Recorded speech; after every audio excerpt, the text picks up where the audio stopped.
There comes a time in every Arknights player's life when they must come to terms with the age-old conundrum. My insult description of character war criminal cannot be this cute. And for many of you, that day has come. My Irish dragon war criminal cannot possibly be this cute. She's still not my favourite dragon though. Reed only ever killed people who deserved it. Much like Eblana, she simply had much less need to cover up her war crimes. But this event isn't about Eblana's war crimes, simply because you need to be at war to commit them, and thanks to the efforts of the noble Dublin, Tara is no longer held under the thumb of the evil Victoria. Does this stance seem to contradict my stance when covering Siege? Just don't worry about it. With that bit of covering my ass done, all that is left to do is discover the future of the newly refounded country. Will they follow the noble or greedy Red Dragon? But before we touch on that, we should discuss some of Tara's past. Tara started as a tribal split from Victoria, those who held on to tradition. These nomads were left mostly alone until the Knights Mora attacked Victoria. Although initially an alliance of convenience, Victoria made sure that the country understood its place in this newfound arrangement. Supposedly, the King of Tara agreed to give up his royal authority in exchange for the title King Gale. A Victorian telling of the events, no doubt, with many within Tara believing it was nothing more than a fancy chain used to control the region. Eventually the Victorian dragons were overthrown by the Aslan though. Tara would then become the last stronghold of Draco power. Eventually, the last King Gale would be forced to surrender to Aslan might, and they would be assassinated for his cowardice by his Taran supporters. This was Tara's state of affairs for the next few centuries. Their language and culture were outlawed and they became a colonized nation. Victoria also allowed poverty to run rampant within the area as another way of keeping control of the region. Additionally, the Duke of Wellington, who ran the area, was indifferent to the suffering of the Taran people despite his Taran lineage. While technically still royalty, the Dracos always took second place to the Aslan, which would eventually lead to the assassination of Reed and Eblana's parents in what was believed to be the final nail in the Draco lineage coffin. Ironically, the Aslan lineage would suffer a similar fate a few years later, so both Tara and Victoria were left without a royal line. So what about the Red Dragons we care about? Well, as previously mentioned, their family was assassinated and the two dragon sisters were taken in by a power-hungry duke. The duke planned to use the two sisters for their status over Tara. Eblana would put a stop to this though by ensuring that he becomes one of the first victims to her flames. Eblana would go on to found Dublinn as a grassroots movement whose primary goal would be securing Taran independence. They would do this by committing a series of necessary and completely justified attacks on Victorian occupiers around Tara. In response to these necessary attacks, the Victorian government strengthened their oppression over the Taran population, which led to Dublin gaining even more support. This would culminate in the Country Hillock incident, where Dublin would come out of the shadows and stake their claim on Tara on the world stage. This would go poorly for almost everyone involved, but would ultimately eliminate many of the more radical members of Dublin, leaving Eblana free to focus on liberating Tara. This would culminate with her bringing the Duke of Wellington over to her side. With one of Victoria's most powerful dukes backing her, Taran independence was just a stone's throw away. All that was left was throwing herself into the Victoria crisis. Dublin's involvement ultimately paved the way for Tara's independence, as the world saw them aiding Victoria in their time of need, despite the oppression they had experienced. While all this was going down, Reed was working on herself. As one who once lived in Eblana's shadow, following the Country Hillock incident, she was left infected, and for the first time in her life, separated from her sister. She would take this time to return to Tara and confront the shadow her sister left behind. Doing this earned her a following of civilians who simply wished to return home. As such, a warlike Dublin and a pacifist Dublin were formed, but regardless, both would end up in Victoria. During the siege of Londinium, Reed would be forced to give the order to Wellington to liberate Victorians within the city, a masterclass in manipulation by Eblana, tying the two sisters' fates back together. Following the declaration of Tara's independence, both sisters are heading for Nasiushi, Tara's capital, which leads us to where we are now. The legend of the Dance of the Two Red Dragons. Taking place within Nasiushi, located within the depths of the Dark Woods, the current capital of Tara is known as the Red Dragon's Lair. the ancient capital having been rebuilt in the Victorian style when the Aslan imposed their will upon the then King Gael. As such, the palace is a hollow shell, one built by Terrans but occupied by a puppet king. Rather ironic considering how one of the two dragons we know the best has lived most of her life as a shadow of the other. Our event opens on the arrival of Reed. I wonder if that's right. Maybe my memory is playing tricks on me. This is me foreshadowing that I'm going to come back to this point later for any of you that have read the event and wonder where the scene you're thinking of is. The noble red dragon leads her followers through the dark woods. Here they encounter the Brigadier, one of Dublin's commanders. He refuses to allow those who follow the noble red dragon to enter the city. Tara only requires one dragon, and none who know of the two may enter. Luckily, he has brought a former Wake woman, Nemos, with him and has her escort the group to the home of the Wake Men. The Wake Men are a group of funeral priests who uphold Tara's funeral rites.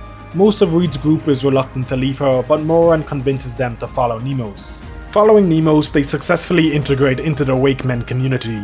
Nemos then asks the Wake Woman if she could spare anything for Nashiroshi's festival, but is given only a single whistle.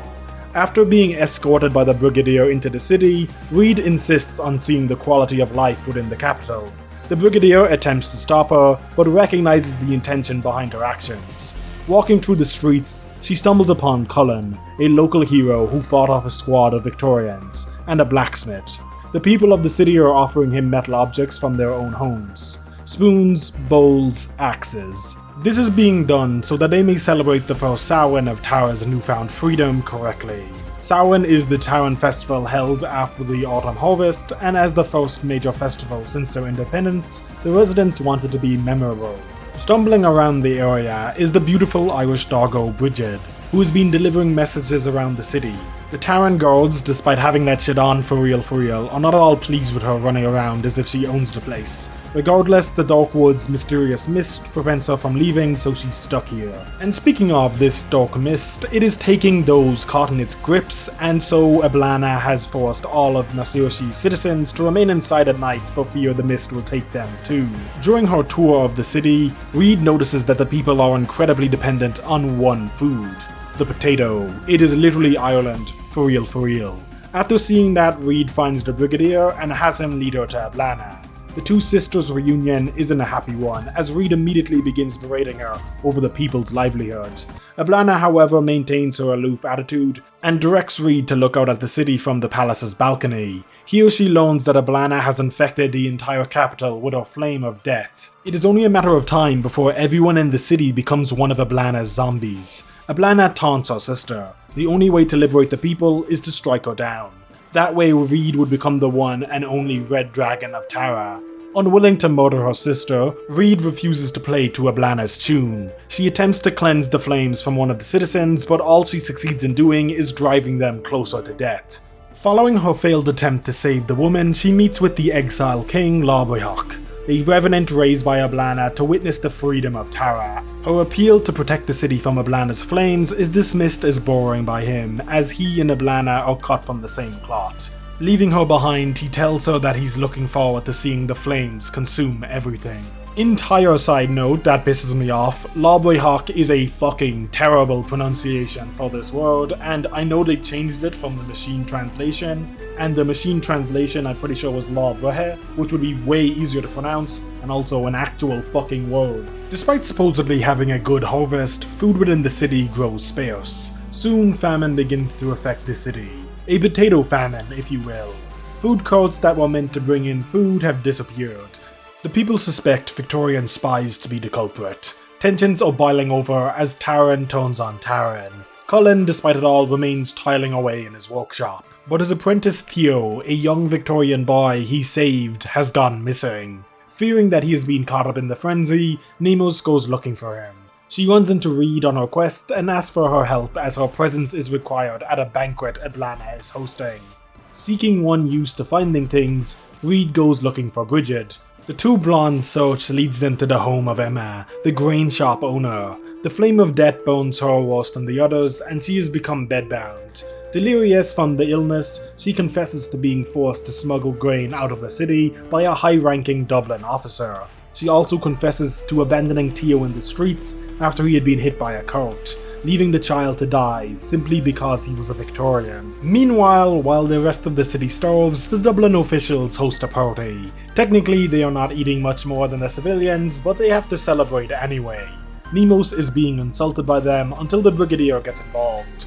The greedy red dragon finally makes her appearance after this. She tells her loyal subjects that they may take any of King Gil's recovered belongings as a reward for their unwavering devotion. The impure officials, outed by their own greed, scramble to get their share of the treasure. Those who would take from the red dragon for their own good are mocked by Ablana for their pitiful state. So she sends them off to where they will do no harm, the dark woods. The black mist will consume them so that they may no longer harm Tara. Once more confronted by the crimes of Dublin, Reed is less than pleased. Her and Bridget run into the Brigadier, and so Reed informs him of the actions of one of Dublin's officials. After hearing that, the Brigadier heads into the dark woods and disappears into the darkness. That morning, the Brigadier would not return from the woods, but the food court would be returned to the center of the town. This might be a break in the crisis, but the people are already past the point of no return. Brawls break out in the street over the food. Convinced that there are Victorian spies among them, the people begin to force everyone to burn themselves with Ablana's purple flames just to prove their loyalty. Bridget brings news of Theo's death to Cullen, who takes it rather poorly. Horrified that those whom he had helped would allow his adopted son to die like that, he looks at the statue of the red dragon he is creating. The dragon has trapped the people of Nasushi in this madness. He wasted so much of the city's valuable resources on this monument to Theo's death. As such, the dragon must be destroyed. Reed looks on at the state the city has been reduced to and is sickened by what her sister has done. But it reinforces her desire to no longer be the shadow of a dragon who had hurt her people like this. Cullen then enters the square, dragging the statue behind him. The very weight of his creation tears the flesh from his bones. The hero stops those around him from fighting. The war is over, but Tara continues to hurt and to hate. Spy or no spy, Tara must stand together. After losing Theo, the same hate that infects everyone also infects him. But still he sees the bigger picture. The Tarans just want dead Victorians, so he intends to destroy the dragon, the symbol of greed that infects those around it. Before he can, the crowd rushes him. The flame of hatred, Ablana's purple flame, burning in their eyes. Reed and Nemos can do nothing but watch as the crowd kills Cullen, the very man they hailed as a hero, struck down by their madness. It is only with the man's death that the greedy red dragon appears. Perhaps only death can summon her, the last hero of the city slain before her arrival. Using her oaths, she ignites the dragon statue, allowing it to fly onto the podium at the center of the city before getting the townspeople to disperse. Despite her efforts, Reed was powerless to save Cullen. Her actions were drowned out by the flame of Ablana's hatred. So Ablana invites Reed to dance with her. The flame of death infects Tara, and only her death will wash it away. Reed yet again refuses. She will find an alternative cure. Only at this moment does Reed recognize Ablana's condition. The greedy dragon has fallen under the spell of her own flame. She, who was once mighty in Reed's eyes, now appears so frail. Nemos, who was also once dedicated to Ablana's vision, is left broken by the betrayal of Tara and the death of her friend. As such, she sides with Reed, but is unable to come with Reed on her quest to the Wake Men due to the flames infecting her too. Instead, she gives Reed one mission: to take Cullen's ashes and set him to rest properly. So Reed ventures into the dark woods alone, hoping to request the aid of the Wake Men in dealing with the flame of death. The black mist obscures her path, and before Reed burns the whole wood down, Labrahawk appears before her once more. He helps her see through the illusion of the woods and guides her to the Wake Men. Reunited with her followers once more, Reed requests aid from the Wake Men, but they refuse. Accepting their unwillingness to aid her, Reed informs them of Cullen's death and asks them to hold a funeral for the fallen hero. During this time, the Brigadier returns to Ablana's side. The dark mist has come with him, but recedes at Ablana's request. It must wait till Samhain. The Brigadier hesitates beside his leader as the mist returns to the woods. He seeks reassurance from her, and receives it before returning to the mist as well. Cullen's funeral song resonates throughout Nasushi, the flames of his funeral reinvigorating Reed's desire to burn away debt. Reed once more intends to return to the capital, but is stopped by the exiled king. He asks her if she is ready to go to her death, recounting to her the story of his own death, how he spread his flame across the land, of how he was summoned home by his brother and was betrayed, of how that fate is what awaits her. Reed rejects the suggestion that his story is the same as hers and Oblana's. The two dragons look back on the life of the two sisters, the war, the death, the destruction. Regardless of what has transpired between them, Reed wishes to return the flame of life to Tara, even if that path puts her at odds with her sister. So, the exiled king tells her another version of his death, of how a father resurrected his daughter's pet, of how that act of kindness spread death to all the beasts of the land, and of how the flames of death eventually brought death to him. Only after all the flames of death were returned to him did his curse cease upon the land. So Reed must return Oblana's flames to her if she wishes to save the people of Nasushi. Prepared for what she must do, Reed returns to the Wakemen to say her goodbyes. While there, she meets with Bridget again. She is taking the dead from the city to be buried.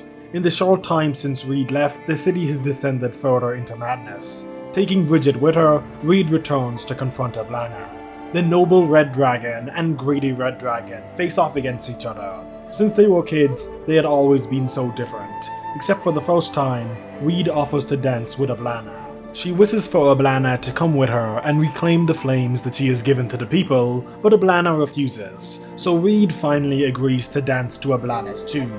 She plunges her spear into the heart of the greedy dragon.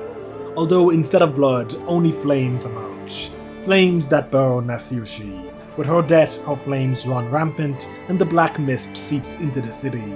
Reed is forced into action immediately and marches out to confront the black mist. Nemo's meanwhile prepares a coffin for the departed leader of Tara. For what better way to return her flames to her than with a funeral pyre?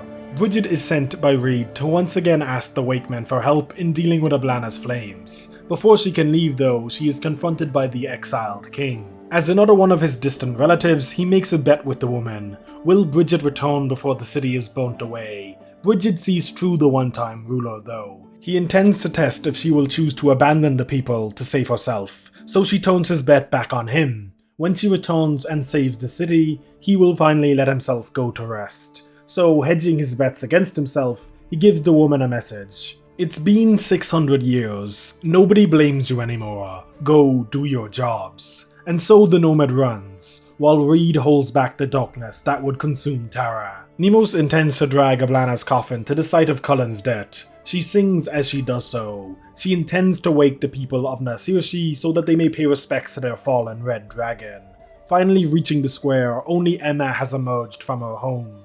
The city still burns with hatred. Even after being told the red dragon was killed so that their hate may be put to rest, it does nothing to appease them. As the people despair over the death of their leader, Bridget returns. The Wakemen and Reed's followers lead the way for the people of Nasushi. For the first time since their betrayal of the exiled king, the Wakemen hold a funeral within Nasushi itself. Candles passed out to all. Morin, leader of Reed's refugees, reminds the people of the importance of life. The candles of those who followed Reed burn with the yellow flame of life, while those who followed Oblana burn purple. All return their flames to the dragon regardless, and it burns purple as Cullen's statue ignites. The mist retreats from the city, death retreats from the city, burned away by this great bonfire. And one last time, the fire of death turns its fangs on Reed. The two sisters are finally able to have an honest back and forth. Reed, who always sought meaning in Oblana, and Oblana, who always sought a path for Reed. Reed's determination stokes her flames, and Oblana's fire fades. The purple flames of Oblana replaced with her own, Reed emerges from Oblana's funeral pyre. The red dragon is reborn and ready to lead her people into the future. All that remains of the greedy dragon is her spear, still spewing its purple flame. Oblana has gone to her death, so that the one and only noble red dragon of Tara may lead the people into the future. Lakshmi Dublinn, one who put the flame of hatred to rest so that Tara may turn to a new page of its history. Even the exiled king finally lets himself go to his rest, content in the future Reed will bring. And so ends the legend of the dance of the two red dragons, for only one story can be told in Tara now, that of a mighty and powerful red dragon and her reflection. A wonderful story, a legend worthy of Tara. But what of the truth behind the legend? Why yes, I have deceived you, all of you who have not read the story. Up until this point, I have been telling you a lie. You probably saw the pretty CGs used to depict this event and thought Hippogriff locked in like I did. For you see, this event summary is simply a retelling of the story within the event. The story of the Red Dragon is still being written, you see. And every good story needs a writer, just like how every good poem needs a singer. So I would like to take you back to the beginning, when Elegies or Ashes opens quite uniquely with some voice dialogue. Someone reciting the legend of the Red Dragons. Our mysterious writer finds himself sitting in a bar somewhere within Tara. He has been struck with a little bit of writer's block, I can relate, and finds himself unable to finish his masterpiece. Luckily for him, a fellow alcohol enjoyer is here to give him a hand. After all, how difficult could it be creating an ending to the events that transpired within Nasushi? So, to get his creative juices flowing, she tells him the tale of Ablana reviving the exiled king from his slumber. She sought his guidance, but all he could offer was shock at her burning Tara. Still, she takes the wisdom offered to her by the exiled king and uses it to reclaim her flame from an old man and his corpse of a son. Unsatisfied, the writer instead tells her of the arrival of the Red Dragon. You can jump back earlier in this video if you want for Reed's arrival. I have timestamps for every time the story was meaningfully interrupted by our writer and his mysterious friend. The next time we see the pair talking is during the banquet of Dublinn, although it is just an interruption so that she may hand the man a beer and question him on his embellishments. Next, our writer is called out on his favoritism shown to Cullen. Clearly the man was a big fan. Here, our writer friend begins to realize that the person he is talking to may be a bit more dangerous than your average drinker. Only when telling of Reed's decision to return to Nasushi is the writer confronted by the true reason he has failed to finish his story. Creative liberties. He is turning his face away from the truth. So, from here, our mysterious friend will tell the story. She will complete the legend, to set the creative liberties into order so that the truth may be conveyed to those who seek it. Only following the departure of the exiled king is the story complete.